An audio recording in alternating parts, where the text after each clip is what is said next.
What's good with First String Podcast? On today's episode of First String Podcast, we will talk about the college football playoffs, which is up and coming. We'll go around the NFL. We'll talk about this week's games. We will also have Al's foursomes, which is going to be in a special location. And yeah, that's what we're going to do today. I hope you guys are ready. Y'all know what time it is. Let's go.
Welcome back to First String Podcast. Please do not forget to like and subscribe to First String Podcast. Hit the bell to enable alert for new content just like this. The most important part, though, is that you tell a friend to tell a friend about First String Podcast.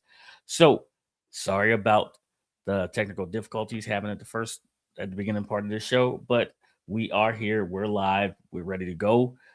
Y'all ready? Because we are. Let's bring in my guy, Sayed. What's good, Sayed? How are you? Hey, what's going on, my brother? It's all good. It's -3 outside. About a little bit of early technical difficulties. That's about it. It just feel like it. It's really not, but it feel like it though, right? For sure. It feels cold for real, for sure. Lady A is away. She's on assignment. She has a very, very important assignment that she's taking care of this weekend. So she's away. You know what they say: when the cat's away, the mice will play.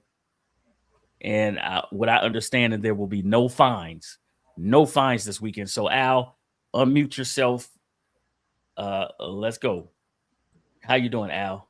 Good evening, man. I'm a little confused. He said, I don't know if that was a little shade. It sounded like he was calling me a mouse. Huh? He said when the cat's No, away. no, not calling you a mouse. I'm playing, man. How y'all doing, man? Not calling you a mouse. Good evening, man. Like I said, man. Good. I guess I'm amongst I'm finally with the rest of the other two non-playoff contention team followers. So I guess it's the Falcons, the Commanders were there first, followed by the Falcons. Now my boys. Luckily for me, I got a backup, man. My Steelers and my Bills are still in full. I don't know how. I do. Man, I got 9 teams. Man, don't worry about what I got, man. This continue to go forward. That's all I can ask, man. Hey, I was wondering how soon it was going to take us to get to this point, but Al, you found the right opportunity to go ahead and get right on in there. Yeah, I was going to say, hey, you got to clean your screen. Something is. Yeah, man. I don't know what my screen. My daughter didn't have my computer. All right, man. I look real fuzzy over here, man. I don't know what my daughter doing. You look fuzzy over here too. Denton Day was supposed to join us. He had a bit of an emergency, so he will not be with us today. So, like I said, man, we're going to talk. We're going to talk NFL, but we have the college football playoffs kicking off this week. The first round of the college football playoffs, and we haven't really paid it too much attention, but we cannot put it off any longer.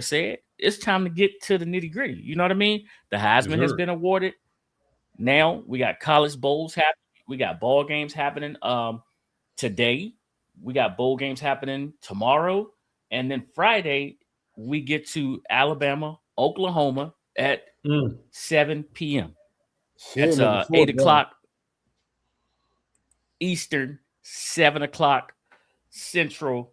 You got Oklahoma hosting Alabama here too, as well. The number 8 and number 9 team. Said we know the temperature has been like -3 for a little bit, and we know that -3 means what does that -3 mean? Said amount of rushing yards Alabama had the whole game against Georgia.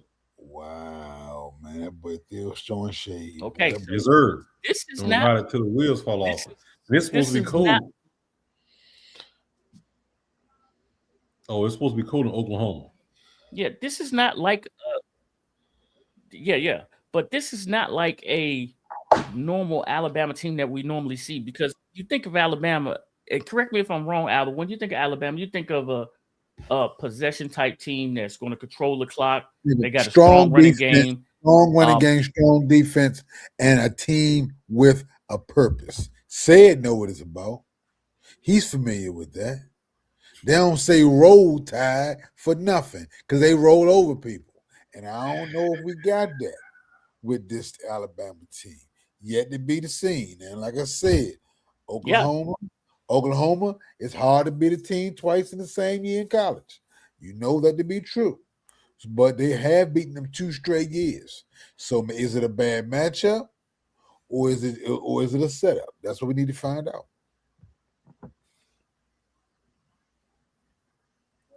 Yeah. Well, sorry. Man, it is going to be determined on the field, which is where everything should always be decided, is on the field. So, Right. with that being said,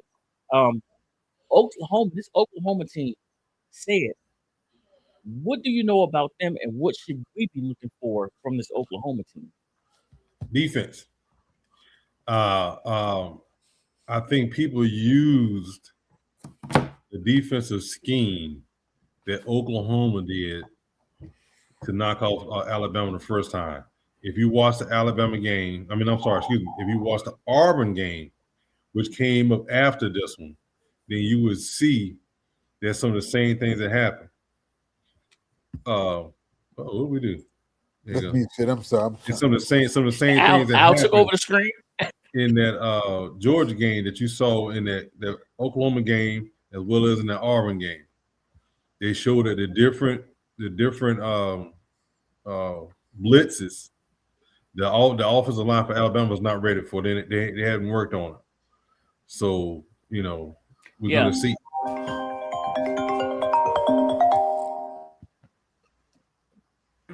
So there it is, right? You got to tell the 2 different things, man. It's like, is the traditional Alabama team going to show up? Caleb with DeBoer as the head coach, is he going to, try to control this game with the running game and a strong defense and try to get after Oklahoma and mess up their offense and make them play a defensive game, a field position game? For me, I can't wait to see this game. It's Friday night. Like I said, it's a Friday night game right here. And then we turn the page and we get into our Saturday game. Miami travels to Texas A&M. Mm-hmm. Now, the one thing that I remember telling me earlier this season was Texas A&M bought themselves a football team, right? And this is the NIL era. You got to unmute yourself. That out. was You got to come Texas back now. Tech, he said bought a football. He didn't say that about Texas A&M. He said both of them. He said both of them. He's real specific about Texas A&M, Texas Tech. But I was more specific about Texas Tech.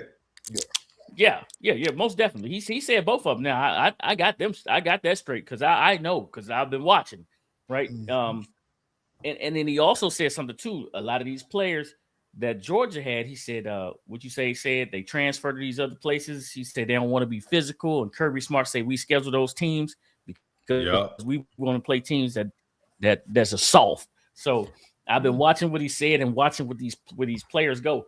But Miami gets in over Notre Dame. The question I have here in the 10 versus 7 matches, will Notre Dame say that we are that team that beat the Irish at the beginning of the season, and they will show that they belong in this playoffs, or will they get blowed out in the first round at Texas A&M?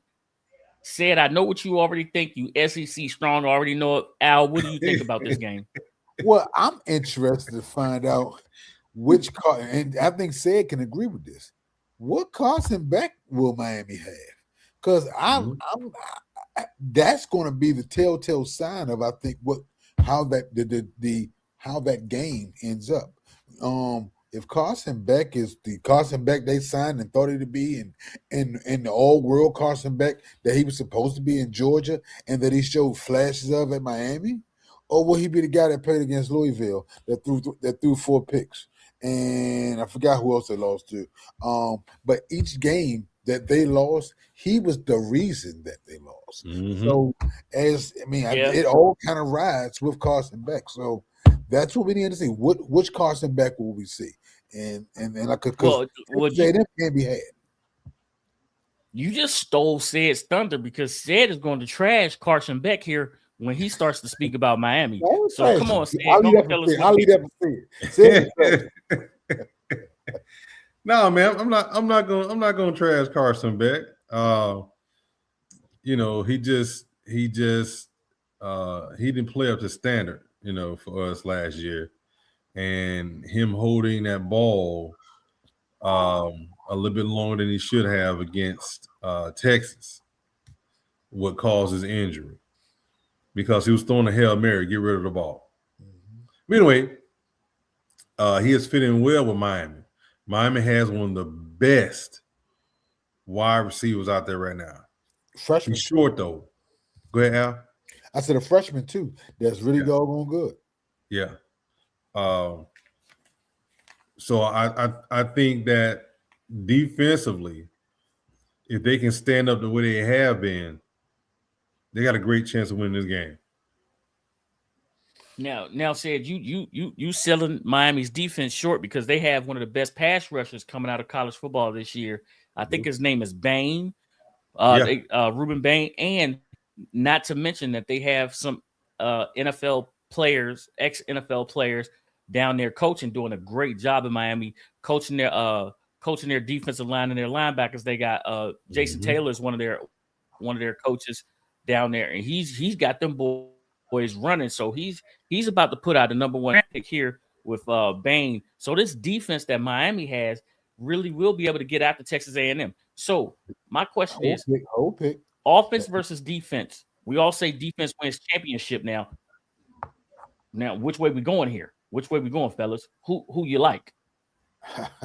In this game? Oh, it's going to be offense. I mean, I think the offense is going to lead the way. I mean, Texas A&M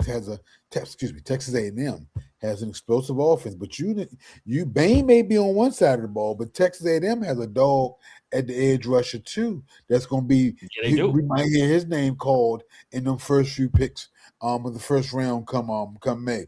But I think both of these teams, the defense is going to be there, but I don't think either defense is going to stop the other's offense if it's clicking. Like I said, the outcome for Miami is going to be determined how well Carson Beck, how is he throwing, and the quarterback from if the quarterback from Texas A&M gets off to a slow start, which has been their problem in the games they've had troubles with, they're going to have problems. But I think both of these offenses will get clicking, will get going, and we should see a very good game. Yeah. All right. So continuing the first round, we got the Green Wave of Tulane going to Ole Miss on Saturday. This is a 3:30 game right here. I already know. Say it again is riding with the Ole Miss right now. Does Tulane stand a chance? Say it. You know what? The score at halftime. The first game was 14-7, I believe. 14-10, something like that. It was close. And then the third quarter came about, and Ole Miss put the pedal to the metal. So what you saying? Do they have enough to tweak it? So you're saying if they don't have to play a second half, Tulane got a chance?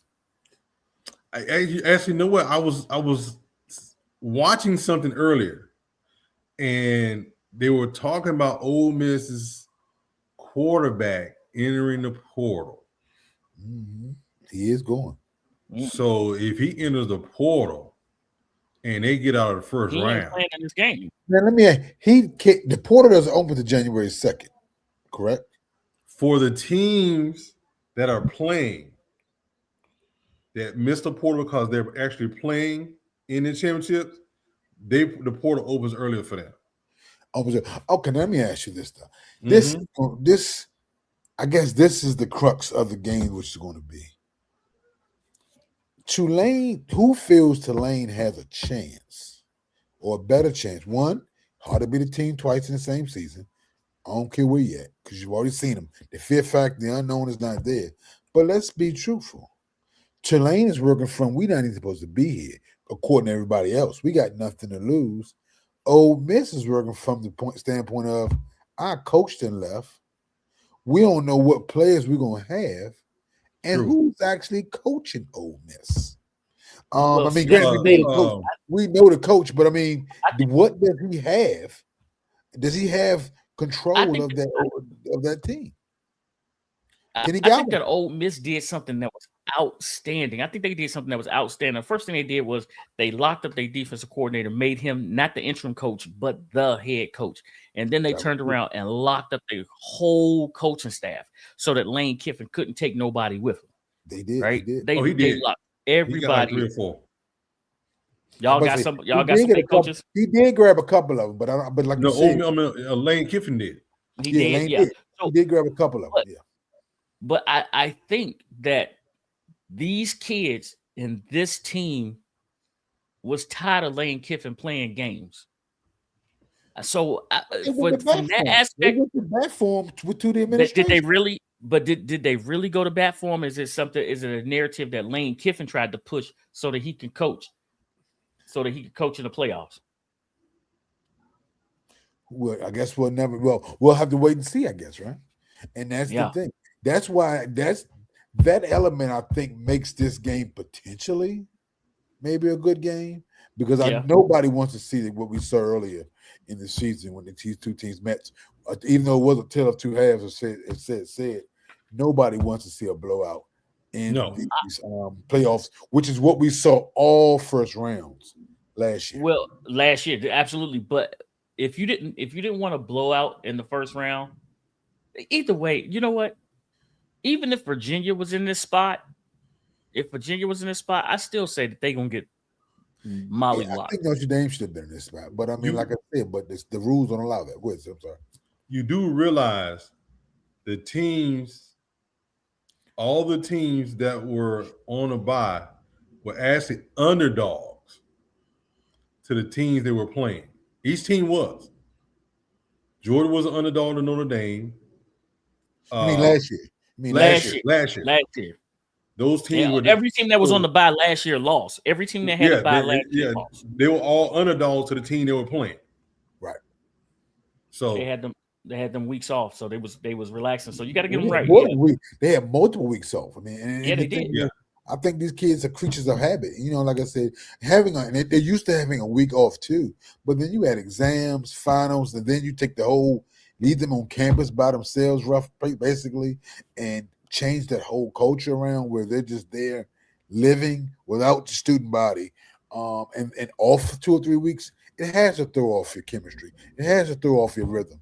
And I'm hoping that the coaches who saw that last year has figured out a way, some type of chemistry or some way to work that out so that they can get these kids and have them ready to play. Because I don't want to see – I think the teams that are the 4 bye teams this year are very good teams, more of the favorites this year to win the championship, as opposed to last year. Some of the teams that played the first week were potentially a lot closer to the top 4 seeds because you have Boise State, Arizona State, teams that people didn't believe in. Yeah, most definitely. And then our final game from the first round of the college football playoffs is James Madison versus Oregon. Now, Oregon's been one of those teams that's been rocking and rolling. They'll put 50 on you real quick. James Madison, scrappy team, made it into the college football playoffs, group of 5 team as well. They are literally coming to a fight with a slingshot, right?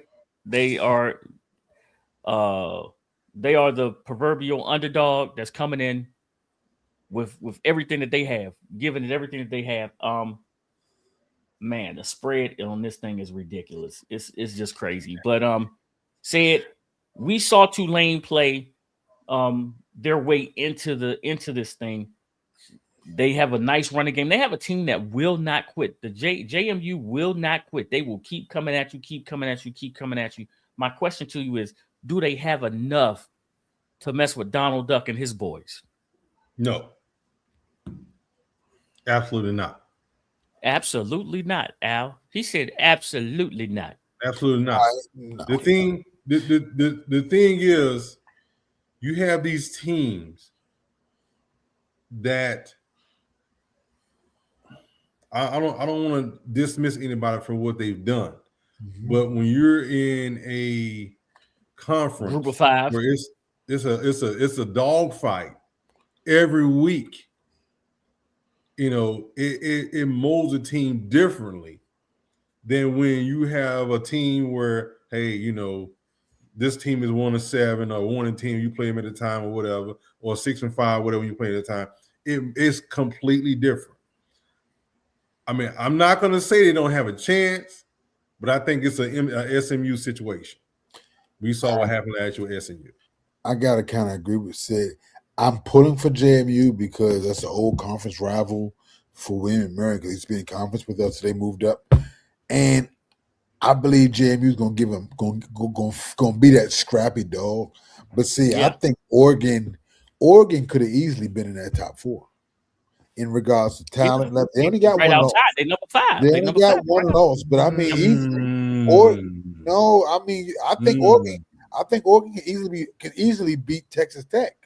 I looked at Oregon's schedule after Dan Lanning made that comment about, like, we played Charlotte the game before we played Georgia Tech. And he was making, comments about that. So I had to go look at his schedule. Sometimes these schedules are made 5 years ago. They made 5 years ago. They're throwing rocks. Don't get out there throwing rocks when you're. What I'm saying, Sid, is this. I think on paper and through what they've done for the season, Oregon has a legitimate cry to say they could easily be the number 4 team in the nation. If you were to rank everybody top, if you were to redo the rankings outside the college playoff. Now, Texas Tech got the playoff position, got the number 4 seed because they won the Big 12. But if outside of having that conference tie-in, I don't think you would have had many arguments from people if they'd have had Oregon number 4 and Texas Tech number 5. You know what I'm saying, in regards to rankings. So because you've heard me say I watched one of Texas Tech's game. Okay. Matter of fact, I watched the game that Texas Tech lost. Offense is trash. Right. But their defense is well paid for. But Oregon offense can put up points over almost anybody. Yes, they can. And that's what the problem is. Yeah. So that's what I'm saying. That's why this game is going to get ugly quickly. So only thing you had to say for this game was 3 words: bigger, stronger, faster. Yeah, I think this game would have been Texas Tech versus JMU. JMU has a better chance of at least keeping it close because of the fact that Texas Tech offense can disappear.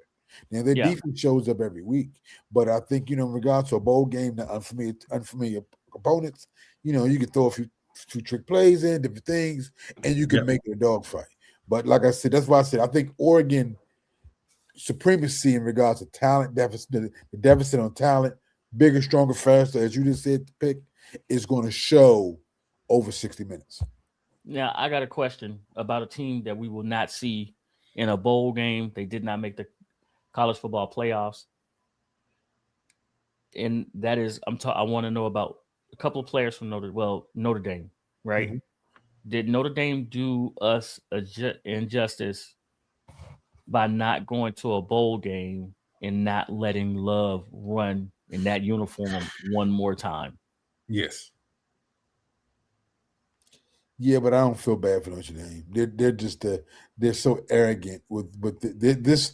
I'm and I was a fan of Notre Dame's in regards to rooting for them all year. Big Marcus Freeman fan. But the AD for Notre Dame has turned me off so much by his comments because there's so much hypocritical statements and the things, excuse me, he said and done.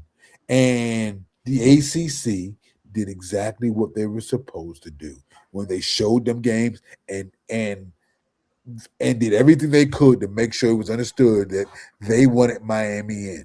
Notre Dame chose not to be in the ACC in two sports, football and wrestling. All other 29 sports, they're in the ACC. When COVID hit, like they said, the ACC, when Notre Dame had no one to play, they welcomed Notre Dame in for that one season. So Notre Dame had a game. So it was good when it fit when it benefited you. But then you pull out because it's a money grab. They got the NBC, they got that contract from NBC. They didn't want to share their money. They don't share it with nobody. So they laid their own bed. Don't ask me cry a tear for them because they got what they deserve. And like I said, and the ACC did exactly what they should. They lobbied for a team that was in their conference, which made 100% sense to lobby for, and it came down to the head-to-head matchup as it should. Head-to-head matchup is the number one tiebreaker, the first tiebreaker in any scenario with football or most sports, period. So I don't even know why it was even an argument. Especially when you got the same record and you played that team, you lost to that team. Yes, it was the first game of the season, but you lost. Handle your business, right? Ain't that what they say? Take care of business. Okay, so listen.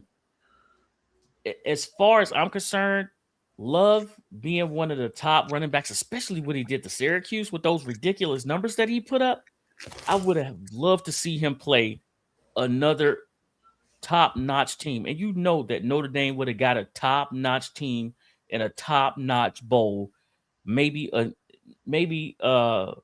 New Year's bowl that wasn't in the college football playoffs or something like that, but they would have got a top-notch bowl. And for those of you that don't know, when you go to a bowl game, these kids get dapped down for all the things that the NCAA says that they can't receive. And, now they receive their money from the NIL deals and stuff like that. They get dapped down. They just watch these bowl games that you'll see. Whoever the sponsor is, PlayStation, whether it be Cooper Tires, I don't care. They are getting tons and tons and tons of things. So you took these kids' last chance to play with each other one last time because some of them won't go to the NFL, right? You took the opportunity to wear that uniform one more time away from them because you were selfish because you didn't make the college football playoffs. I think you robbed them kids. I don't think it's fair. And as much as these kids do have a right to say, I'm not going to play in this bowl game because I'm going to prepare for the NFL, that's their choice. But you made that choice for every one of those kids, which I feel is not right. That's just me. All right. No, you're right. One more thing, people say. You're right.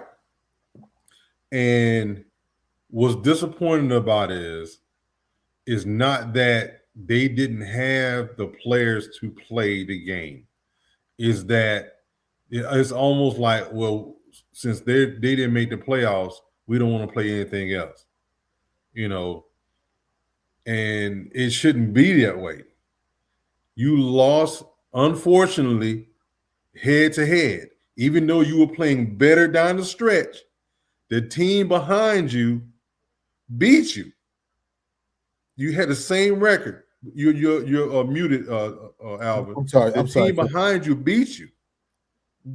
If we're not going to respect head to head, then you might as well say the top 12, 1, 2, 3, 4, 5, 6, 7, 8, 9, 10, 11, 12. If you ain't in 12, you just ain't in it. But said also to what you're saying. Not only did you beat you head up, they beat common opponents by larger margins. Miami did. So it's like, I don't even know what other than what Miami's argument problem was. They fell in love too much with the rankings, as you would say. And the rankings, they gave Miami a shaft job by throwing them way behind Miami when they lost to that Rutgers game. They threw them way down the poles, and Miami had to work themselves back up. But if you look at the common opponents and head to head, Miami dominated in almost every facet and every statistic hit side by side. So it wasn't much of a thing, like I said, but it's continued to be Notre Dame's arrogance. Like, we're not going to let you see our players in a bowl game because we're mad. We're going to take our ball and go home. And that's the problem, man. Yeah, like you said, Pick, we were robbed of seeing Love and a lot of these other players, but there's no guarantee that if those players weren't playing in this college football playoffs, a lot of those players opt out of those games anyway. So I don't necessarily know if we were robbed of seeing them, if they would have played in a normal bowl game, but it was Notre Dame's arrogance, once again, of saying, we're going to take our ball and go home. We're spoiled kids. Absolutely. But don't forget also, too, I don't know if you guys remember, but when Ohio State didn't make a top-notch bowl game, they wound up going to they played Utah, and their top two wide receivers chose not to play. Right. And who did we see go off? Jackson Smith and Jigba and Marvin Harrison Jr. Yeah. Showcase for the year to come. Yep. So they may not have Love may have chosen not to play to save himself for the NFL, and I would have totally understood. Right? But that would have been his choice professionally, right? That would have been his choice professionally, but that choice was taken out of his hand. Let's go around the NFL, right? Let's go around the NFL. As you said, on Thursday Night Football, we saw the Atlanta Falcons come back with an undermanned team in Tampa and snatch the soul from the Buccaneers. Kyle Pitts played like he's never played before, earning himself maybe a good contract, but a lot of people are saying he has to follow that game up with a better game, right? He has to be that guy all the time. You can't show me what you are capable of one time and then expect to get paid, and I never see that player again. Said, what did you feel, or how did you feel about about that game in Tampa with your team? Run it down for us, please. It was a disappointing display because you was disappointed with a win. Wait! It was a disappointing display. The fact is, the season is over, and the offensive coordinator finally figured out how to use Kyle Pitts. It's Cuzzo said that you and Cuzzo are talking the same language there. The season is over, and you finally figure out how to use Kyle Pitts. We've been saying it since game one. You had one of the best tight ends out there. Now you're about to have to match some big money to keep Kyle Pitts in Atlanta. I don't know if big money coming his way. I don't know who it is, Pick. I'm telling you, man, I don't. He's been hurt. After watching what happened in this last game against Tampa, him being matched up between DBs and linebackers and running away from both. Watch the tape. I'm telling you right now. Mark this day right here so we can go back and figure this one out, right? When this free agency 2025. Man, listen. I don't see big money coming his way because you're not consistent. But what you are is consistently injured. You consistently dropping passes. He's not consistently not putting those. We have inconsistent quarterbacks. Let's not act like Kirk Cousins was throwing some garbage early on in the season late in the season last season. The reason why he got put on the bench and they brought in the rookie. And then when they brought the rookie in, they all but forgot about Kyle Pitts. There were games he didn't get any targets. Okay, is that on Kyle Pitts or on the rookie? Though, said I mean, sometimes that's what I'm saying. You can't hold that against him. There were games he didn't get. He either got one or no targets. That's not on Kyle Pitts. That's on the offensive coordinator. Not if you call him plays for him. But you know what, said? You know what? He has an opportunity to show that he can do it again. Now, if he can do it again this week, if he can do it again this week coming up, if he can have a touchdown and about 100 yards again, that's 2 weeks in a row, right? Yeah. Now we're starting to talk. Hey, you showing us who you are. You know what I mean? But you can't do it one time. Am I wrong here, Al? You're right. All right. The next game we're gonna talk about. The Buffalo Bills and the New England Patriots. The New England Patriots got out 20. They were up 21 big ones. In Madden, what we call it, a skunk, right? Pass controller, you're done, right? Boat racing. But you are not playing Madden. You're playing professional football, and you do have to come out of that locker room in the second half of that game. And the Bills never quit. You saw their championship medal, right? And as they say in the UFC, right? We're gonna take you to the deep waters. Al, my question is, are the Patriots ready for the deep waters that they're about to enter, trying to be the number one seed? I'm sorry, trying to be the division winner for the AFC North. No. I kind of saw that last week, and that's what I want. What did I? Do you all remember when I told y'all before the game last week? Said you can turn your face all you want. I'm gonna tell What's you up, why Q? you can turn your head. Q? This is what you do. What I told you. Put your money for Josh Allen, MVP, back to back, because he's gonna show you the difference between an MVP quarterback and it's a good quarterback.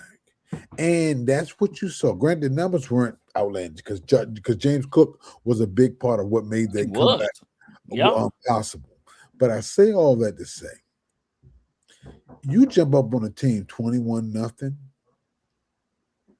at home. Mm-hmm.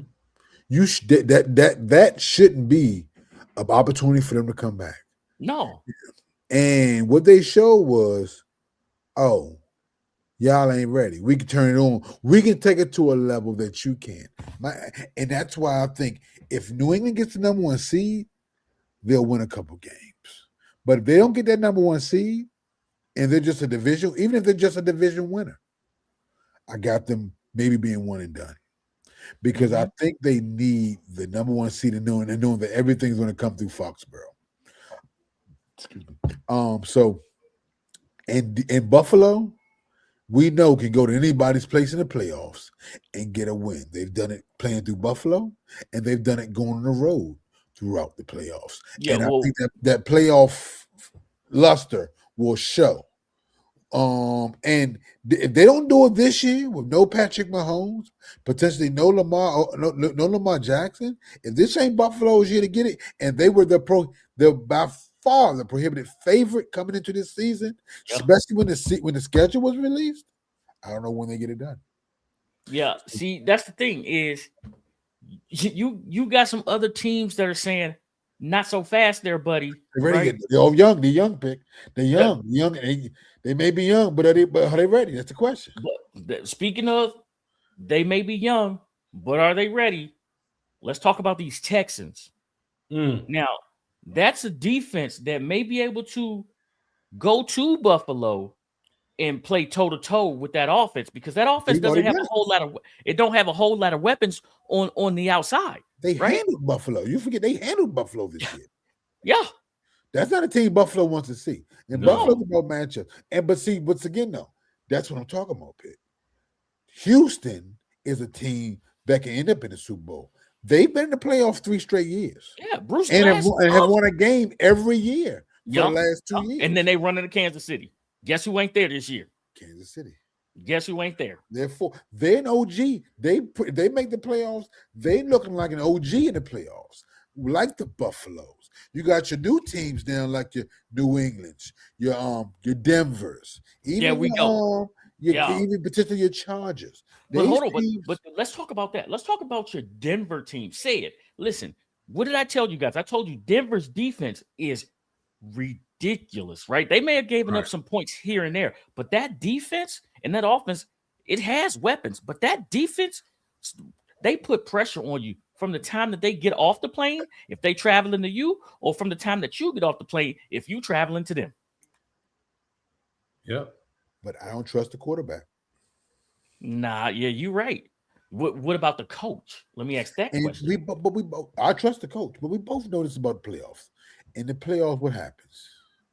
You, Your you, playbook gets smaller, mm-hmm, the defense gets tougher, mm-hmm. and you don't have as many opportunities to score the ball. Your opportunities get fewer because what is the job in the playoffs? To get the lead and get them blocks to zero. It's a Yep. different Yep. situation. You ain't gonna have as many four. That's what the problem me and Sid still talk about to this day with Dan Campbell going for all them fourth downs and not taking points. It's a different style of ball. I know what might have got you there, but when you in the playoffs, your goal is to get points on the board and get that clock to zero. And the Absolutely. faster you do that, the faster you get to move on to next week. And This is why what Al is saying is why we say run the ball. Because when you run the Yep. ball, that clock tick, tick, ticks, tick, tick, tick, ticks a lot faster. Yeah. Say it. What you got? Say it. Um. The defense travels. it does that. It's going to be hard for teams to figure out this defense throughout the playoffs because they've only gotten better. Mm-hmm. They've only gotten better. So the defense continues to do what they're doing, and then they can get the offense to show up. Oh boy, it's gonna be a problem.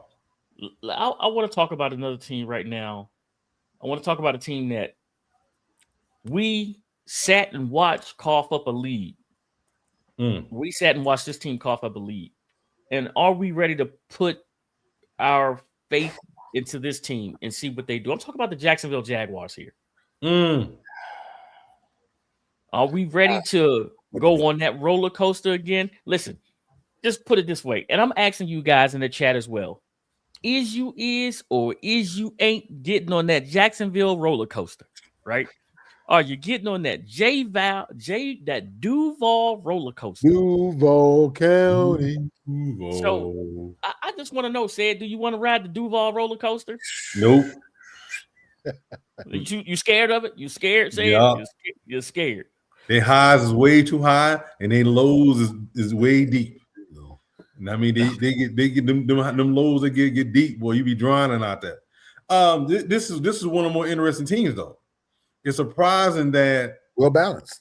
They're balanced and they're clicking at the same time, and their defense is getting healthy at the same time. So it's really interesting. With Mahomes and them out of there, you know, who's your prohibited favorite? Are you just gonna say Buffalo? Jacksonville is hot right now. Right. They're not letting nobody come back on them. They're jumping out on people and they're beating them now. Teams they're supposed to beat, we up 21-love. Let them play what they got to play. We finna take this dub and going back to the house. What you got, Al? Are you riding the Duval roller coaster? I gotta ride because I like the parts, man. I think they got a quarterback that's like him or love him. Love him or hate him. He has playoff experience.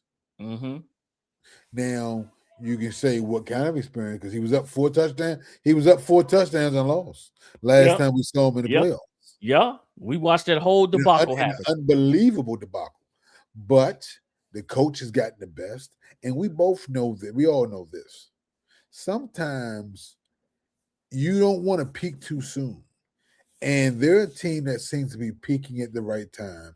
If you look at the last 4 games, now granted, the problem is you have to look at the opponents they've played. Yes, sir. Yes, they've sir. played some, but they've done what they've supposed to do. You put almost 50 on the Jets. Yes. And they had Las Vegas in the last 3 games. Yeah. So, I mean, they've played some bad people. But like I said, sometimes you can build confidence you can build confidence off beating bad teams because you get used to winning. So it's going to be, I think these next 3 weeks are going to tell us a lot about Jacksonville. I think they have Houston coming up in the next couple of weeks. I forgot who they got. They got another good team. I'll tell you. And they got India, and they got the Colts at least this week, coming up in the next few weeks. So it's going to be a telltale sign. Jacksonville plays the Broncos this week. They got the Colts after that. They got the Titans. They finish up with the Titans. So their The next 3 games Colts, is Colts, Broncos, and the Colts, Broncos, and the Titans. bye week. And the bye week. The bye week is the Titans. Last Bye game. week is the Titans. Yeah. So the next 2 weeks going to tell us what's Jacksonville's all about. Are we going to see Trevor Lawrence? Are we going to see sunshine? Or are we going to see rain? You know what I'm Yeah. saying? So Yeah. that's it. That's the key. So Yeah. we'll figure it out. The Colts, they got out to an early lead versus the Seahawks, and then of course, the Seahawks came back. The Broncos, they did what they did. They handled their business. Micah Parsons goes down on that game. Very impressed with that. The Broncos, they fought real hard. Let's switch over to the NFC side right now.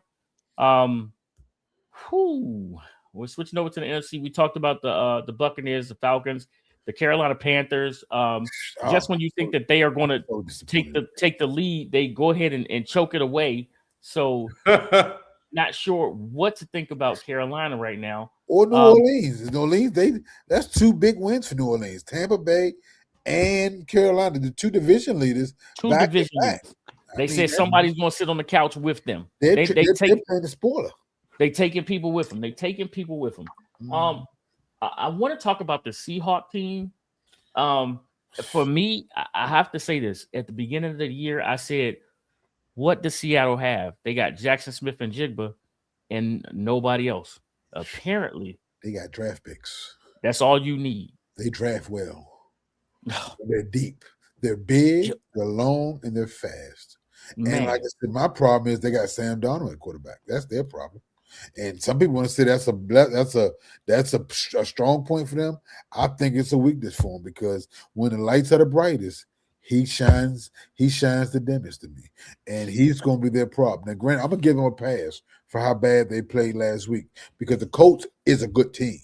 But I think they were truly looking forward to this Thursday game against the LA Rams, for the number 1 seed in the NFC. So I'm gonna give them a little pass for playing, in a sense, down to the competition with a team that had no quarterback or had a 44-year-old. Truly, we even said we feel sorry for what Phillip Rivers was walking into, and Phillip Rivers did very well for himself. So I do believe in what you're saying. I do believe in what you're saying, Al. Is they said, "Oh, we got a 50-year-old quarterback about to come out here. We got a grandpa about to come out here, and he damn near lit their ass up." Well, he had 27 pass attempts for 120 yards. How much lighting up did he do? Of course, they will all get the ball out of your hand. We were just happy he didn't walk out. He didn't get put out on a stretcher. That was a success in our opinion. He walked off the field, and that was a huge success or a huge win for him. Right. There you go. So we're going to talk about this Thursday matchup here in a little bit. Where do we go from here? Okay, no, we don't go there. Okay, let's go here. The Eagles played the Raiders, and they handled their business. We said if anybody needed a get-right game, the Philadelphia Eagles needed a get-right game. However, Devontae Smith comes out of this game with a sort of a hamstring problem on a short week for the Philadelphia Eagles, but they do hold the Raiders. They hold the Raiders off 31-0. Did they do enough to heal their wounds? Well, they got 2 bye weeks in a row. So I mean, so we don't know yet. They got 2 bye weeks. They got Las Vegas, then they have the Washington. That's 2 bye weeks. So so let's check on them the following week when they play Buffalo. So then we'll see if they got enough. They go left because they got 2 bye weeks leading up to the Buffalo game. So I couldn't tell you. You can't check you can't check it just yet, right? I can't, man. That boy's silly. That boy silly. He's silly. Okay. All right. Say it. Did they do enough to heal their wounds? Did they recover from that terrible Monday night Nickelodeon game? Or no, the monster game. Say it feels the same. That's why. Hey, I didn't click on the Nickelodeon, dog. I wasn't finna watch that mess. No, nobody did. No, we didn't. I'm gonna say it that way. We watched the regular version of football.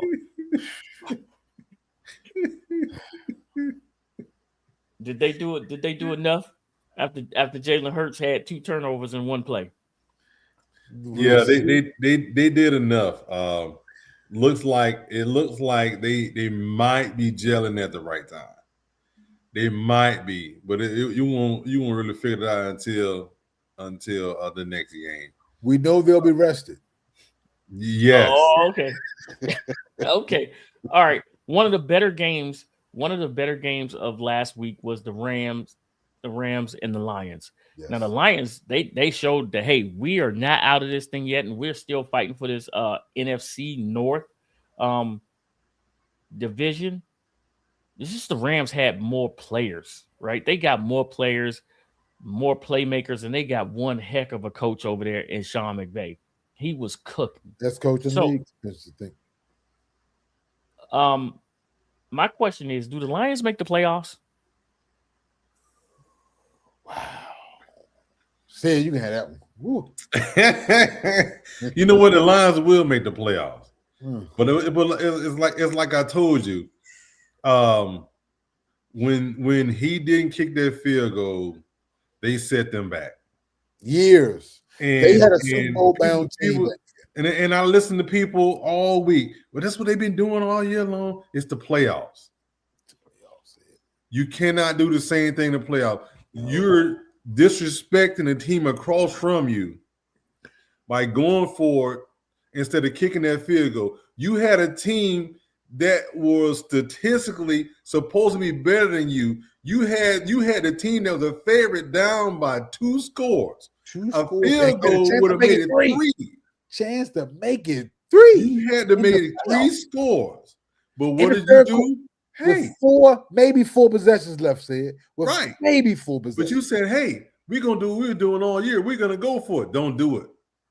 Because you know what? Old karma showed up. And it showed how bad it was. This how you know you're finna lose the game. When they throw the ball, hit the DB in the head, and the offensive wide receiver catch it, you know you're finna lose the game. Okay, listen. I asked the question, and I still didn't think I got an answer. You didn't. Do the Detroit Lions make the playoffs? No. I said yes. He said yes. You said yes? Yeah, I said yes. Yes. Al, you say?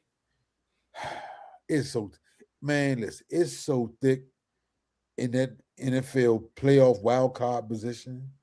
You got San Francisco and Green Bay at the 6 and the 7 seed. Yes. And they got 4 losses each, respectively. 7 teams get in. I know, but you got them in 6 and 7 seed. You got because Chicago is, I believe, I'm sorry, Chicago. Seattle is the 5th seed. Yeah. So you got Seattle the 5th seed. San Francisco at 10-4, the 6th seed, and you got Green Bay at, I think, what is it, 9-4-1 or something like that at the 7th seed. So one division getting 3 teams. One division getting 3 teams. The Rams, 3 teams. San Francisco, the NFC West, and the AFC West. They're gonna get 3 teams. One of them's getting 3 teams in there. One of them is absolutely. And guess what? Here's the bad part. The NFL eats their young because I do believe. No, because the East plays the North, and I think the West plays the South. Is that right? Say it. Y'all play the South. No. The East played the Southwest. The East played the West this year. The South played the North. The South played the North. No, the East played the South. The East played the North. We played the 49ers this year. We lost to them, but we played the 49ers this year. And that explains why the 49ers got 10 wins, because they ran through that soft ass South. But the San Francisco schedule, while it looked soft, it turned out being pretty strong because there were stronger teams in the division we didn't see. Look how hard that West is. And that's what I'm saying. San Francisco still has a chance to be the 1 seed, and they still only have 1 division lost. They've only lost to the Seattle. They've beaten the Rams, and they only lost to Seattle. They got the best division record in the NFC West. Yeah, they're like 4-1.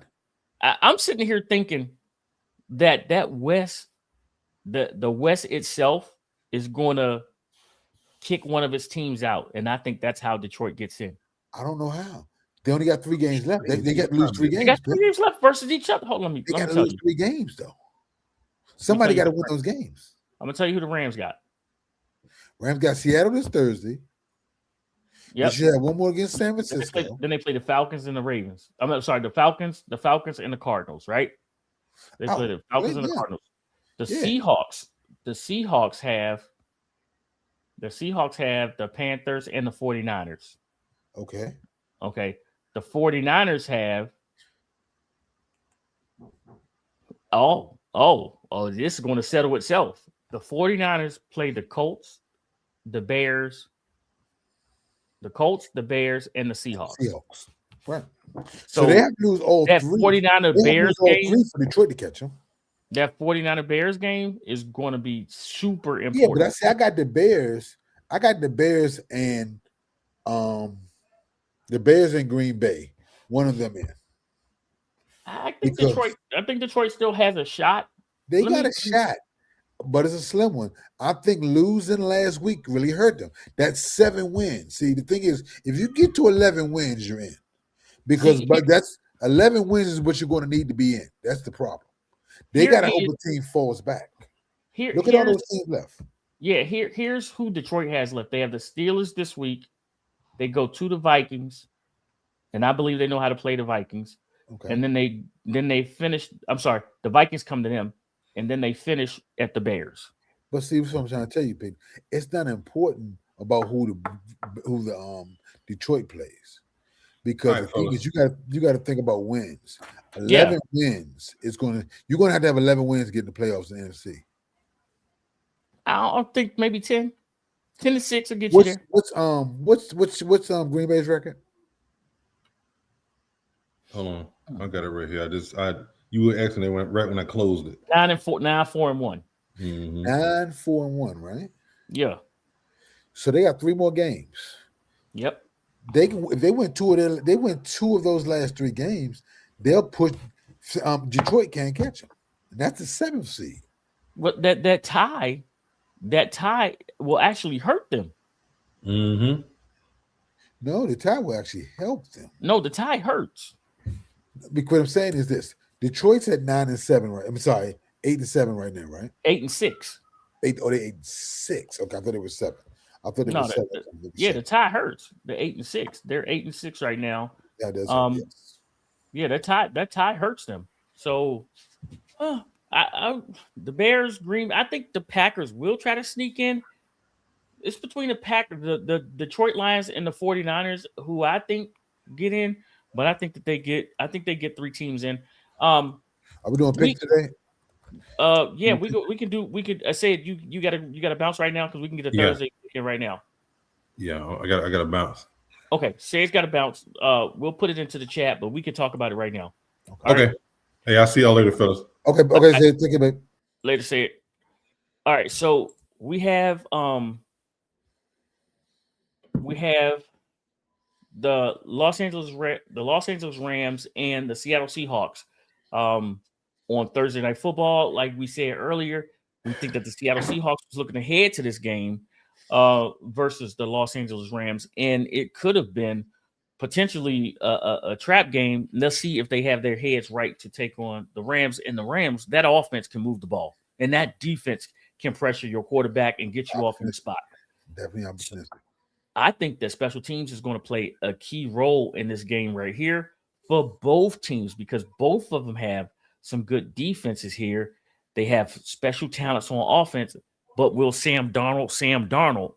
That's a true question right there, right? That's a true question. It's the key.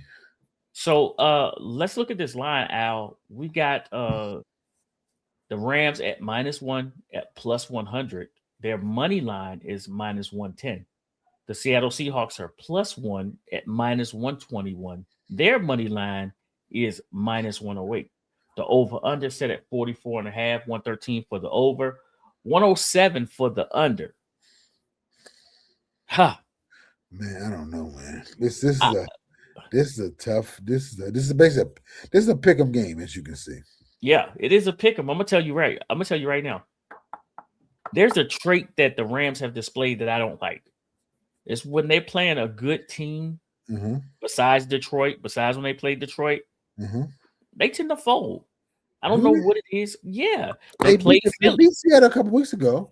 They played beat Philly soundly early in the season until 2 block field goals. Remember, they were up 2 touchdowns in that game. And they lost. Yeah, and I still don't know how they lost that game. 2 block field goals.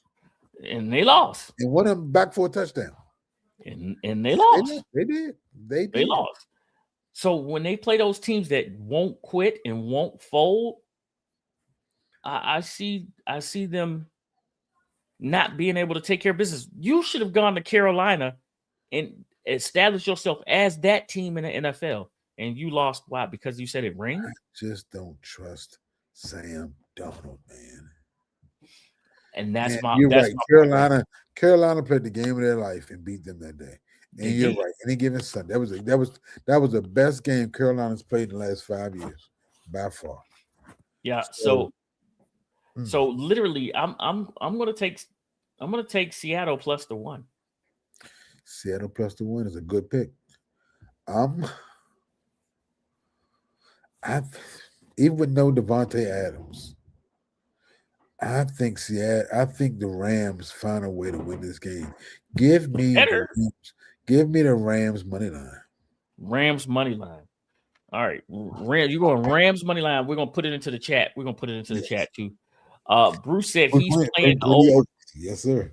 Bruce said he's playing the over 44 for both of these teams. That's the tricky part right there. This is a division game. Yeah, this is a division. And on a short week. I wouldn't be surprised if this one of those 21-16 games. Yeah, it could be. Or could be one of them 29-28 games. It could. But the way these guys play defense and the way these teams know each other. They know each other. Defense is part about enforcing your will on another team. It's hard to do that with a team that's familiar. It's hard when they know you. When you can't bully. You can't bully nobody. You just got to go beat them. You know what I'm saying? This is one of those things because look at the first game. They went up 21-0 and barely held on to win that game. It was a 21-19, remember? They had a chance to win it at the end with a field goal and missed it. In LA. So I mean, like I said, these teams know each other. But what happened in that game? 4 picks by who? Sam Darnold. Yep. So, and we know these DBs are going to be active. All right, here we go. Sam will give you an opportunity.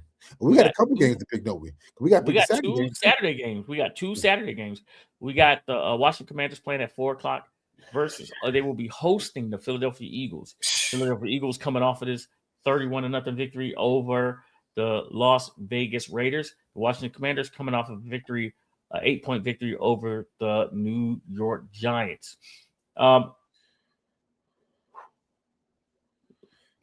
Let's look at the line. Marcus Mariota played pretty well. Marcus Mariota also acknowledged that he needs to cut out that one boneheaded play, a game that he tends to do. Back up. Go ahead. I'm sorry. He does. When I asked the question, did the Philadelphia Eagles heal their wounds? I wasn't talking about any players that are hurt. I was talking about there's something internally wrong with the Philadelphia Eagles. There's something internally wrong with them. Something inside that team is not working. Is A.J. Brown being a diva? Is he bugging Jalen Hurts? You know, is he? Yeah, got too much of that, and he doesn't need it. Let's look at this line. You got the Philadelphia Eagles at -6.5 at -109. Their money line is -310. The Washington Commanders are +6.5 at -110.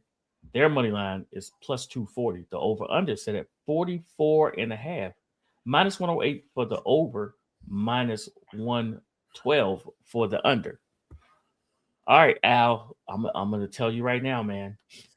You won't do it. Huh? Go ahead.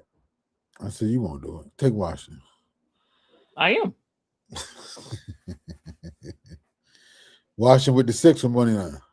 I'm gonna tell you right now. Listen, this is what I do know. Okay.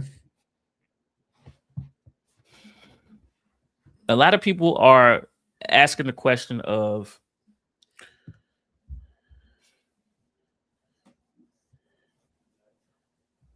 why did Jaden regress this year? Right? Why is he Where's healthy? Lake at? That's who I want. Who Oh, guaranteed me? I'll get late. I'll get late. Jaden was not going to take a step back. He was too good. You're wrong. It's not that. I'm gonna tell you what it is. When are we gonna start to look at the offensive coordinator? When are we gonna start to look at the head coach and the offensive coordinator? No. But listen to me. Track records. Listen to me here. You don't put everything on a second-year quarterback.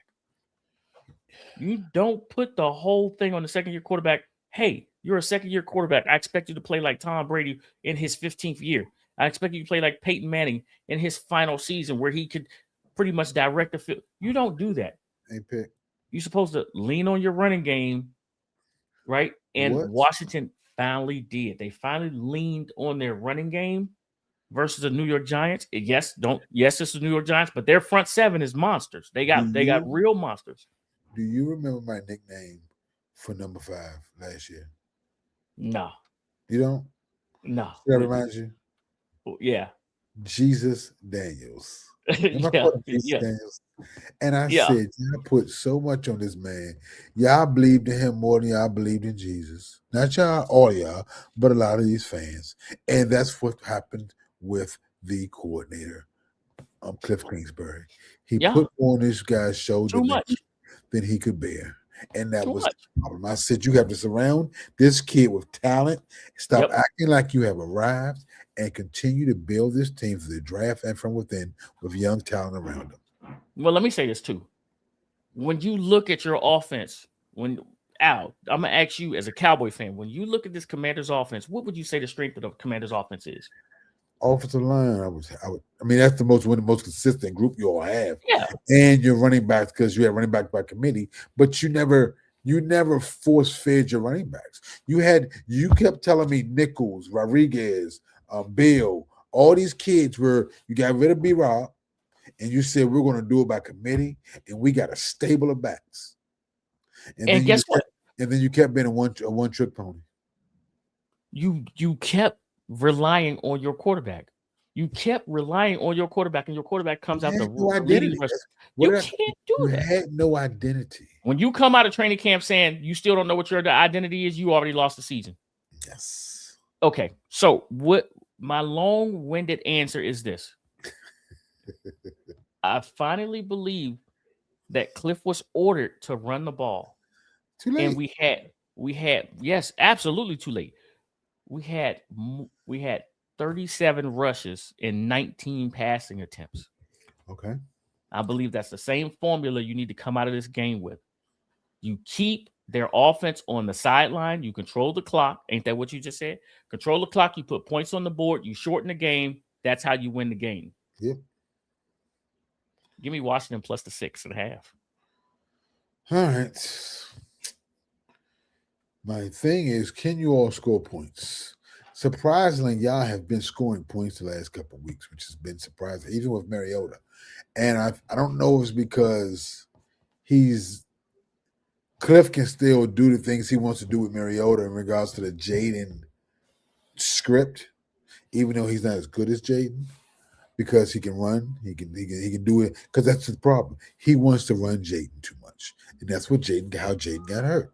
He wants to do a lot of RPOs, a lot of quarterback draws, things along those lines, and keep putting that guy in harm's way. I think he will do that, and I believe the over is 44. 44.5. Give me the over. Al's taking the over. Al is taking it over. Now, here is the division that we talked about earlier. We talked about the NFC North. We got the Packers traveling to Chicago. It's probably a bus ride to Chicago to take on the Bears. Caleb Williams is looking really good. He's looking really good. The Packers will be without number 1, Micah Parsons, who has a torn ACL as well. Let's see if that defense that we all thought was going to be a Super Bowl defense with Micah can still carry on without him, and if Jordan Love can be consistent again. Let's see if Jordan Love can be consistent again. All right. Remember, I did say that about last week, didn't I? I said, which Jordan Love we gonna get? And I went out on a limb for Jordan Love. I said he'd been playing his best football of the year, and put the foot and the fist in my mouth because I look like an idiot because Jordan Love played horrible. And what I'm realizing now is when you take away the deep ball for Jordan Love, he doesn't drop. He doesn't see his throws underneath. He won't take. He wants to take. It's so funny is they could have moved that ball in crunch in the last two drives of that game against Denver, but he refused to take the check down for like 4 or 5. And the announcers actually kept saying it. It was first and 20. He could have got 10 yards at a time, 15 yards at a time, but he kept trying to throw for 20 each down and took 2 sacks and an incompletion. Yeah. And they showed it in the replays. He will not look underneath. And that's professional quarterback growth. He's not. He's not. This is the thing about one thing about being pro football. I've never been a quarterback, but I understand football. When you go to the line of scrimmage as a quarterback, this is my opinion, you should already have an idea of where you want to go with the ball based upon what you see the defense set up. Hold on. Let me stop you. Let me stop you and let me tell everybody this. Y'all know Al played running back, right? So Al is not seeing through the quarterback eyes. He's seeing through the running back eyes, and Al's already looking for who to block. Once the quarterback calls out the mic, Al is already looking for, hey, where am I going to block? Am I blocking left? Am I blocking right? But what's what I'm telling you, Vic? The quarterback is your this is what I want my quarterback to do. As a running back or the offense, period. I want my quarterback when he walks to that line of scrimmage, when he sees how the defense is lined up, pre-snap, to have an idea of where he wants to go with the ball. Absolutely. If he doesn't, I want him to be able to audible to a play that's better than that's gonna put us in a better position. Because this is the thing: once you snap that ball and take 3 steps back, and you got 2.5 seconds, if you have no clue where that ball, where you want that ball to go, you've lost. Yep, and that's the problem. Jordan Love has no idea where he wants to go with the ball. And he takes those 3 steps and he's trying to force it down the field because you should have an idea of where. If that's not there off the break, I can go here. And that's what I'm seeing professional growth as a quarterback. And he's not doing that. And it's bothersome. I don't know if it's the offense, if the coaches still calling plays, if it's how the coach is calling plays or how the quarterback is reading plays. I can't tell you that part. But I can tell you that he has no idea of where he wants to go with the ball because he's taking too long to get rid of the ball. Even if you're throwing it away, it ain't there. Throw it away. Let's get to another play. Yeah, he's holding the ball, trying to wait for someone to be open so he can throw it to him. And Denver's not going to do that in the NFL. You got to throw him. You got to throw him open. You got to throw him open. Not against Denver, especially against Denver. So. Yeah. So well, we're about to see Chicago's opportunistic defense. NFL leading takeaway team at home versus a player that they know. Did I give the line already? I didn't give the line yet, right? Okay, here's the line, Al. Green Bay -1 at -103. The money line is -115. The Chicago Bears are +1 at -118. Their money line is -103. The over-under is set at 46.5. 114, -114 for the over, -106 for the under. Mm-hmm. I like Caleb Williams and the Bears with this one right off the rip. Money line. That's a strong play. I like the Bears at home, money line. You do? I do.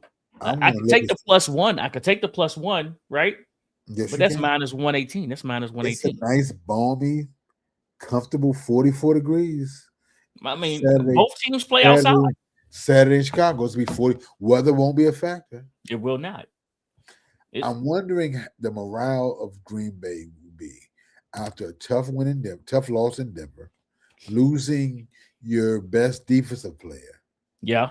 And Christian Watson's probably not going to be back. Yeah.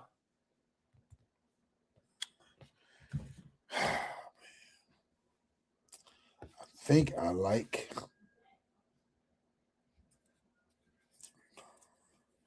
See, I think the Packers are a better team overall. Look at Bruce Glass. Look at what Bruce Glass said. Bruce has been picking some division winners. He Man. has been. He has been. He's been picking some division winners. I'm gonna take Chicago with that .2 pick. We're gonna ride together. I don't normally ride with you, man. I'm gonna get in the car, man. I'm gonna get in the car. Get in the car, Al. I'm gonna get in the car, man. I'm gonna get. We stopping in Vegas to cash this money. No, we see you get us to Vegas. The train, the truck, they're gone the wrong way. We supposed to be going to Chicago, and you got us in Vegas. See, that's we you didn't veer off the phone. Just slid right past Chicago because we're going to cash that ticket with Bruce Glass. That's what we're going to do. Man, okay, Al. I think the last part of this show, what I really wanted to do was we got to get your foursome, right? I love it. We got to get your foursome. And we understand that Lady A has made some arrangements.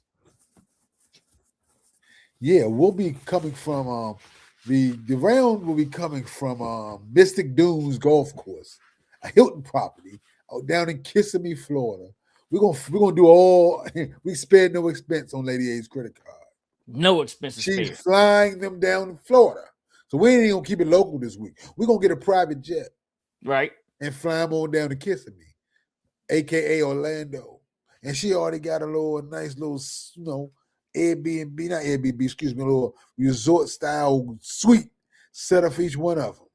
Okay, for a round of golf for one day. Man. She's so Lady A has spared no expense, and we know the credit card is unlocked. The goal, she is getting points, and she don't mind getting them. She don't mind using them, and we appreciate that. So, thank you, Lady A, for all that you've done, and I thank you for the foursome. Thanks you, because without you, we would have playing at a municipal course, but now we're at a resort course. So we. My credit card thanks you too, Lady A. My credit card thanks you. Matter of fact, she said get your pina colada on her. Okay, there we go. Let's go. Who's in your foursome, Al? First in my foursome, we just talked about this guy. I don't know if he's been on here this year, but the second-year quarterback out of Denver. Out of all the scrutiny all year. Yeah. 23 of 34, 302 with 4 tutties against that vaunted Green Bay defense and made it look easy. So, Bo Nix, welcome to Al's foursome. There we go. The next guy, he seemed he's always open. And he was the key reason that Detroit couldn't do anything to get back in that game after being up 21-10 with 2 minutes to go in the second quarter before they allowed 17 straight unanswered. And to go down when they were getting 6 in the game and lost by, I think, 7. Yeah. Puka, always open. 9 receptions, 181 yards. Welcome to Al's foursome. First off, the fact that my man almost had 200 yards put him in the foursome alone. You better believe it. Now, this next guy, he did something that's never been done in the NFL ever. Ever. 20 of 32, 330 yards, 5 touchdowns passing, 50 yards rushing, and another touchdown rushing.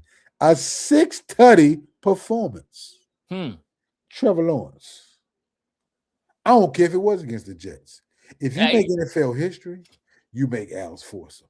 You got to do what you got to do to make the foursome. It's really not about being a player of the week. It's kind of simple. It's about being on the foursome. You make NFL history, you make Al's foursome. They go hand in hand.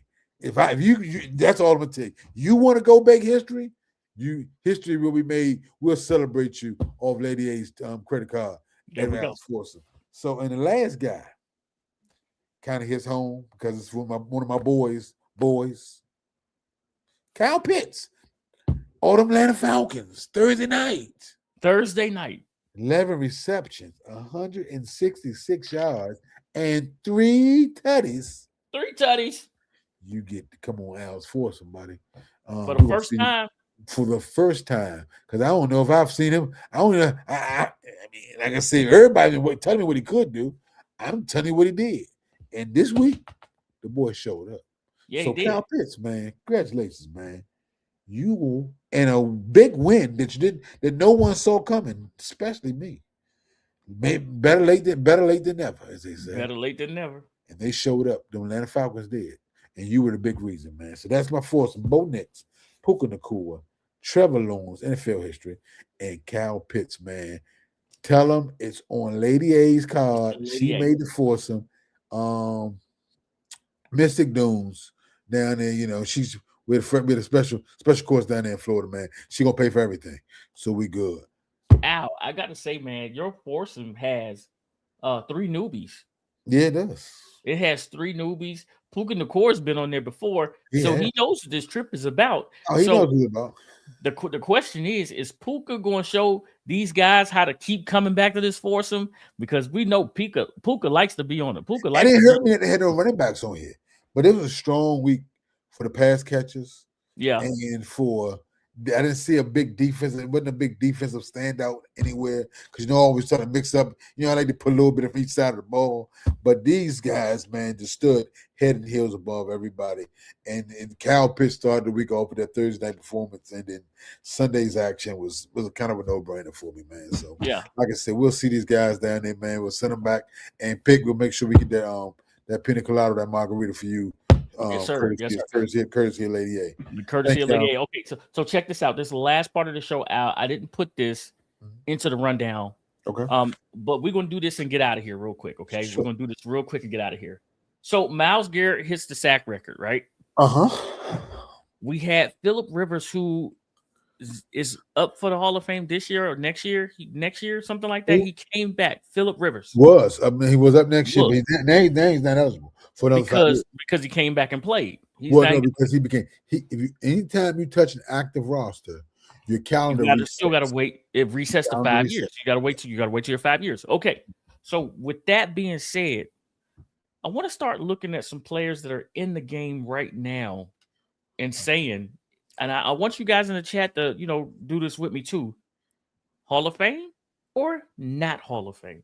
Okay. All right. Pretty simple.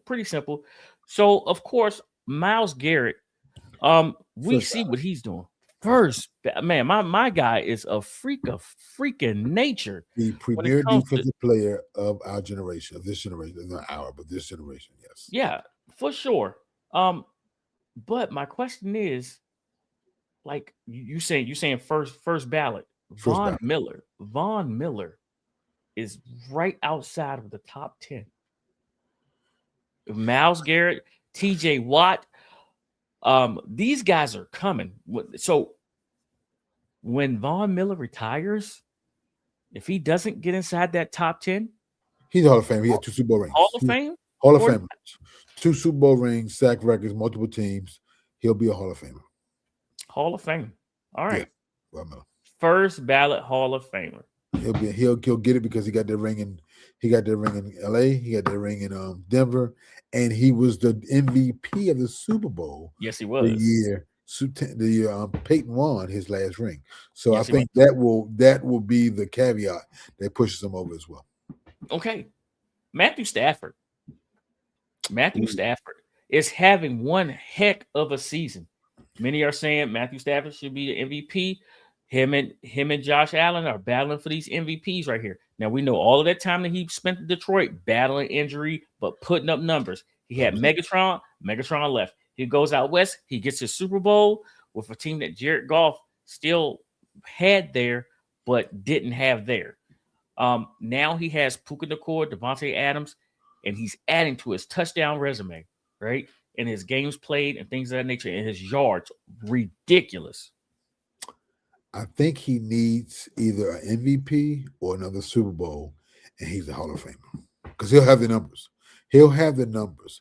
But I think he's still under 500. He's almost like an Eli, but he's a much more prolific passer than Eli. Because I don't think Eli's a Hall of Famer by any stretch. We've had this conversation. Yeah, I think he has the same number of touchdowns as he does interceptions for his career, and he's a 500 career. He's 500 even for his career winning as a winner of the quarterback. He does have 2 Super Bowls, but I don't think he does the Hall of Fame, but that's neither here nor there. That's another question. I think Matthew Stafford needs either another Super Bowl or MVP. If he gets the MVP this year and doesn't win the Super Bowl, I think he'll be in the Hall of Fame. Maybe not first ballot, but he'll get the nod because he'll have the numbers, especially if he plays another year. All right. That's my opinion. Okay. Now, this next one's going to be real controversial. What you think? What do I think? I think Matthew Stafford's a Hall of Famer. Okay, right now. I think he's a Hall of Famer. I want to see what he does on this playoff run right here. Okay. I want to see what he does on this playoff run. This next one that I'm about to talk about, it's divisive. All right. Stafford will probably make the Hall of Fame, but I'm not a fan. I'm with Bruce Glass. I'm a fan, but I think he needs an MVP or another ring to certify. Okay, so you saying he needs 2 rings? No, yeah, 2 rings or a ring and an MVP, or a ring and an MVP to go along with his career. Okay, because his career he has numbers, but they're all losing numbers because he both of us with Detroit. But if his second half of his career, he's been more of a winner. Hasn't put the numbers up, but he's put the Hall of Fame credentials up for being a Super Bowl MVP, all those things, and the winning more games because he's still going to have an under 500 career record as a quarterback, and that's not Hall of Fame-ish. Okay, here we go. The next person on this list is Aaron Rodgers. Hall of Fame. He has 1 Super Bowl, but he is the most accurate. He has 4 MVPs. He also is the most sacked quarterback in NFL history.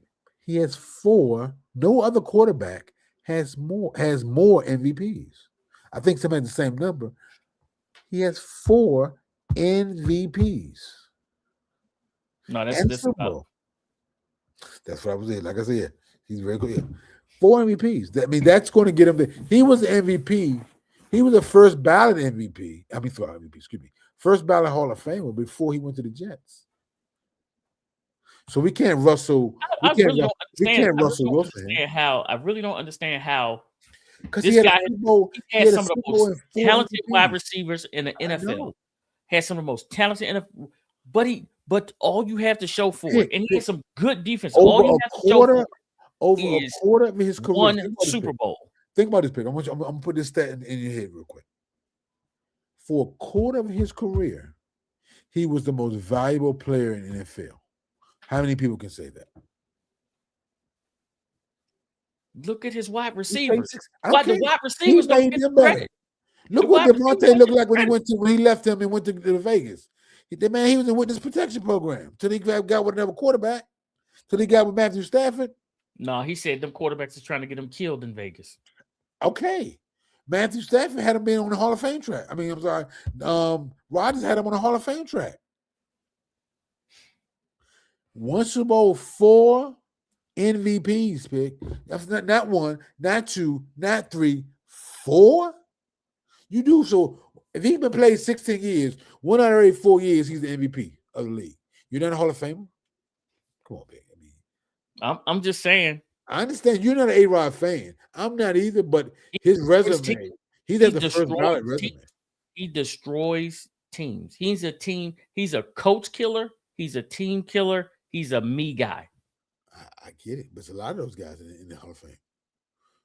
There's a lot of me guys in the Hall of Fame. Being a me guy doesn't take you out of the Hall of Fame. No, you're absolutely right. You're absolutely right. It doesn't.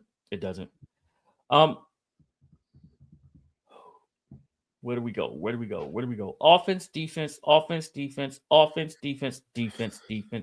Here we go. Not an Aaron Rodgers fan, but he will make the Hall of Fame. Is he a first ballot Hall of Famer? Because y'all are saying he's a Hall of Famer. I think he's the first ballot.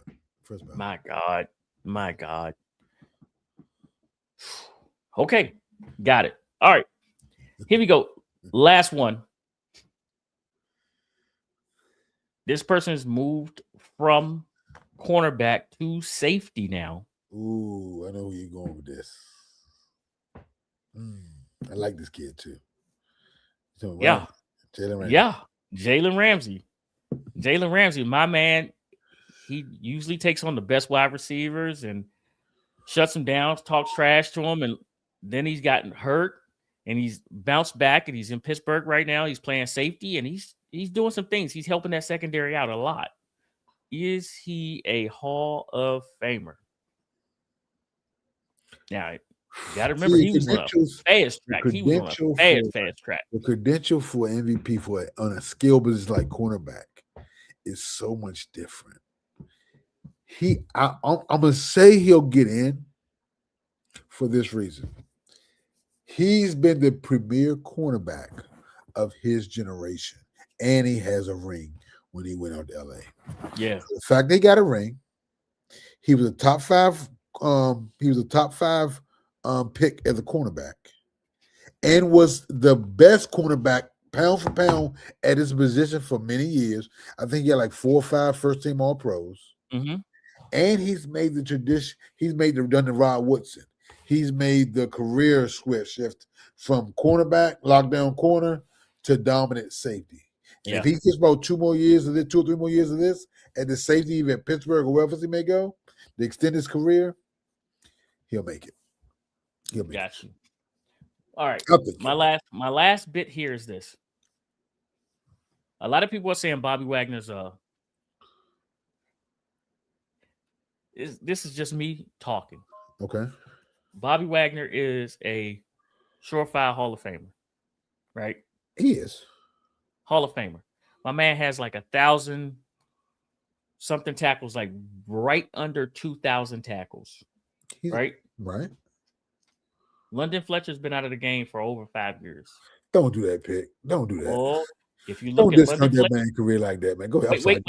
Go ahead. I'm sorry. I'll let you finish. If you look at London Fletcher's numbers, it didn't produce winning. He has a Super Bowl ring. With St. Louis, yes.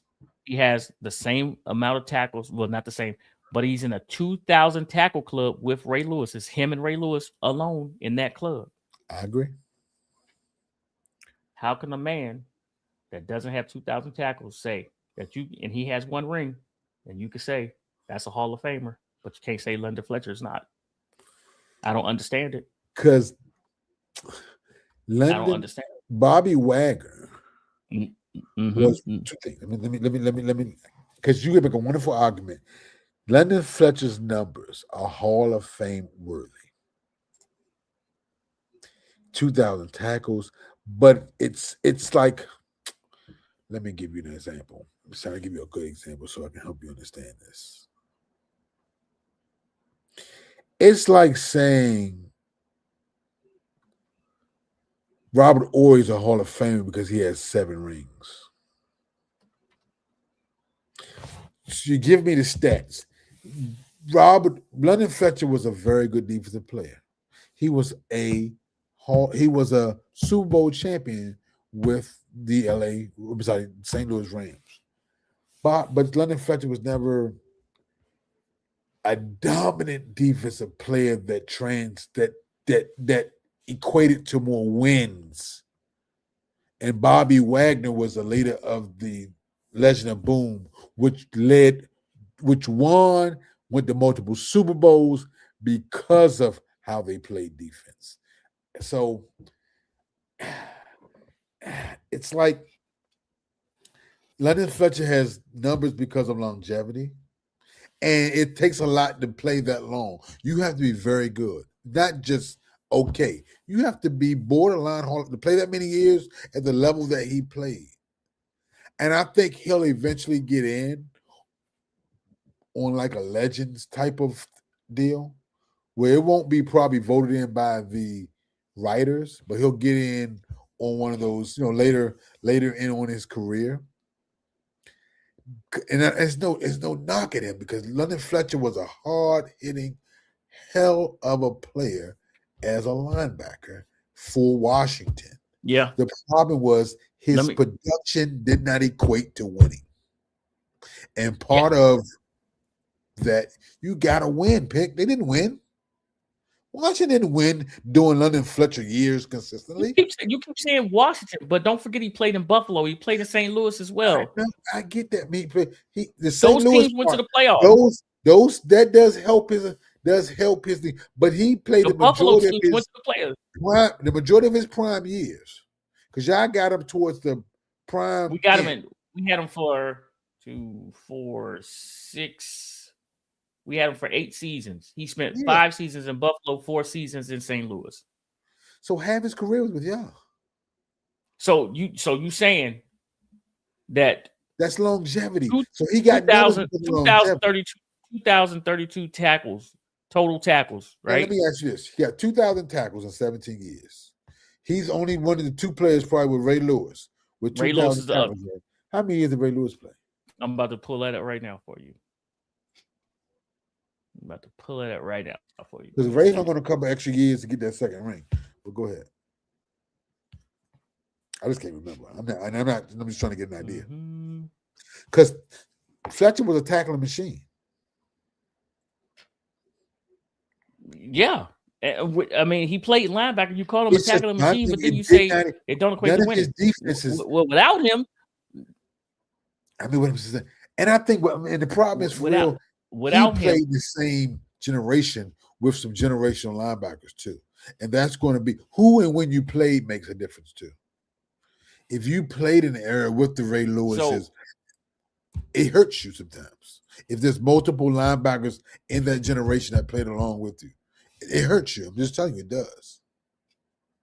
So Ray Lewis has 2,050 tackles, total tackles. He has 1,558 solo tackles, right? Their assist numbers are about the same. I swear, if you put these numbers side by side, you won't be able to tell. How many years did Ray play? Ray Lewis.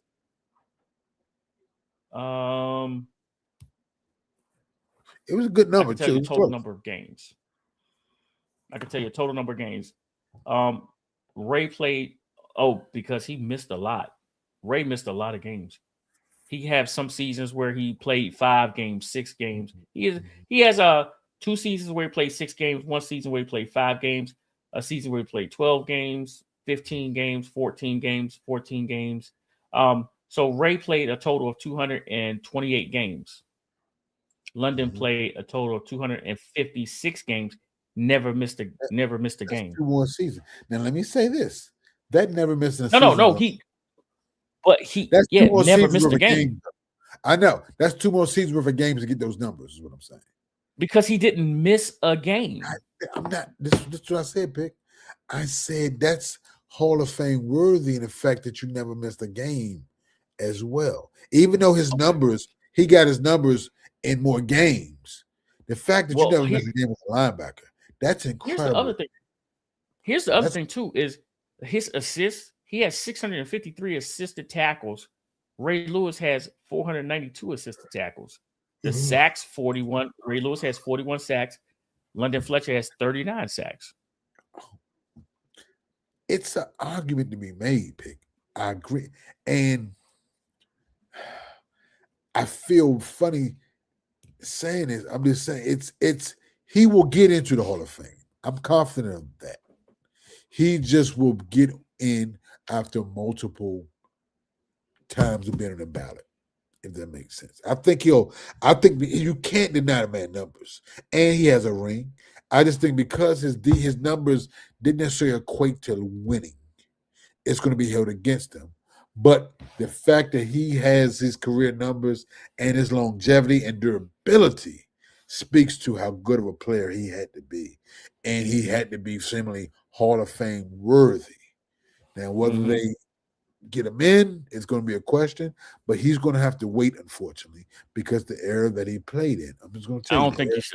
I really don't think you should have to wait, especially doing what he did. I you know what I mean? Don't get me wrong. It's crazy. It's just my personal opinion. It's not even because he's a Redskin. What years? Give me a real quick. Give me the years that he played. Like, what was it 1990? What? I just shut it down. I think it was like 90, 97 or something like that through something. I can pull it back up. No problem. Hold on. Who we just talking about? Dang, who we just talking about? I got it. Hold on, I got it.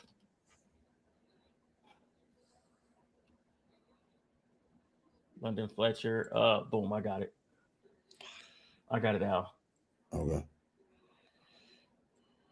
He played from 98 through 2013. And see, I want to From root for 98 him to because 2013. he's a 75 baby. You know what I'm saying? I want to root for the guy, man. Trust me, man. I would never want to run into New England for he played for 98 to win. To 2013. Yeah. Yeah.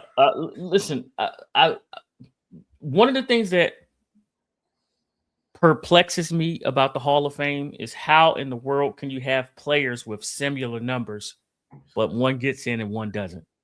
I Because don't it's not about understand numbers.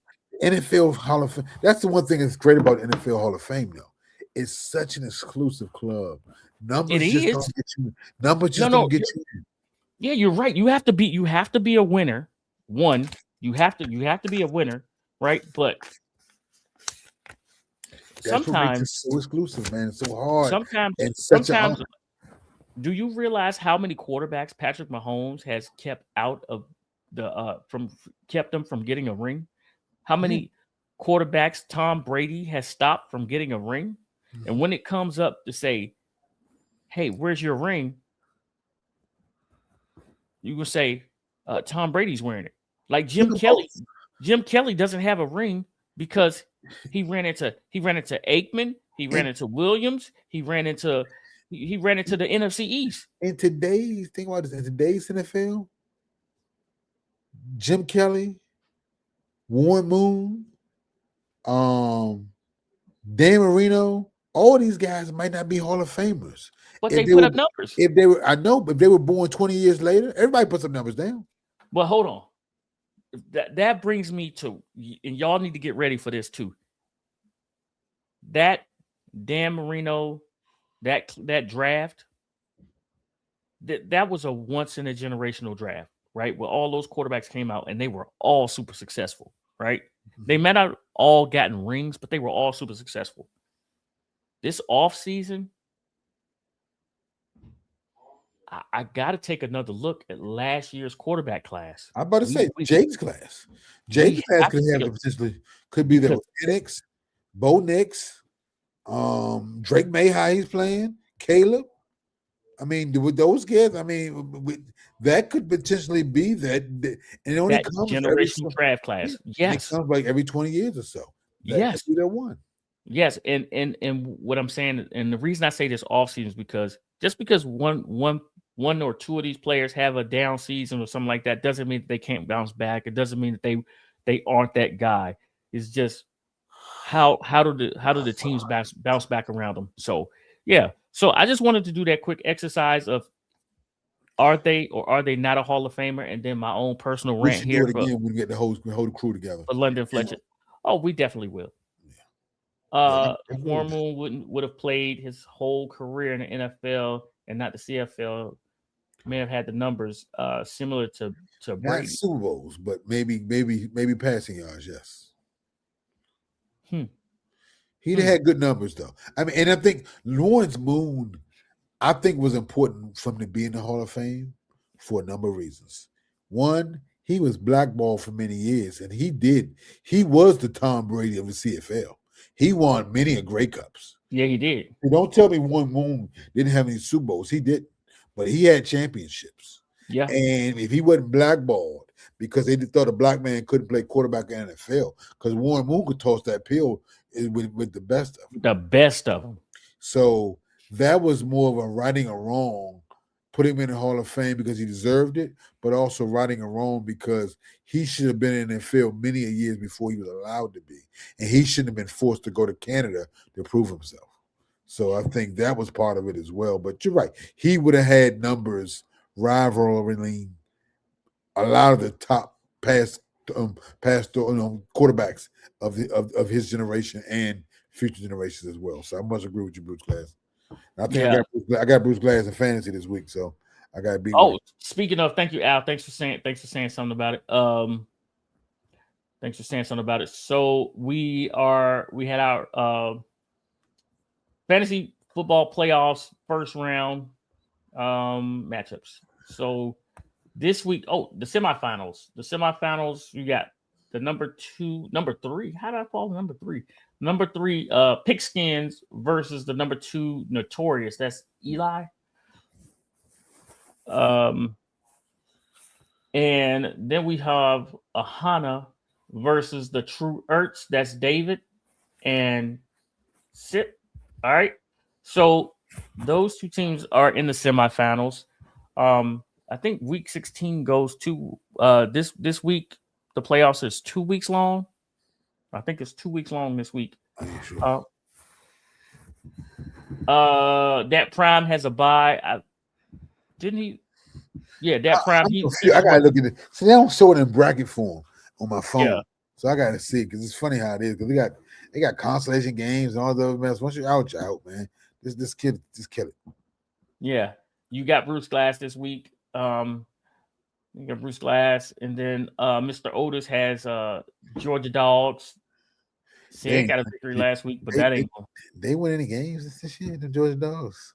Georgia Dogs, they won 2. They won 2. They had a rough season for them Georgia Dogs. Yeah, it was a rough season for them dogs. Sauce Vibes has CO Zone. And then No White has a bye. So those 2 teams have a bye. And they'll probably be back into it next week as well. But the fantasy football, I think it was a success, man. I think we had a ball in it. I think it was good. Maybe we'll have to divide our teams in half, First Ring Podcast and that Prime, and then we'll have to get more fans into the fantasy football next year. We're gonna all put $20 into a pot for the winner too next year. You know what I'm saying? That way I can drink on y'all. Financial incentive. Yeah, that way I can drink on y'all all day, for sure.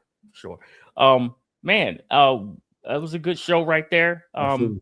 Again, sorry, our guest Denton Day had a family emergency, so he wasn't able to make it. We'll get back with Denton another date and another time.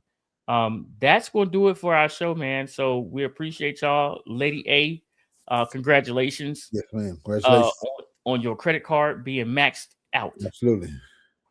So congratulations for sure. And congratulations on your assignment that you're working on right now. Yes, ma'am. Congratulations for your, yes, ma'am. Thank you for taking care of those guys at on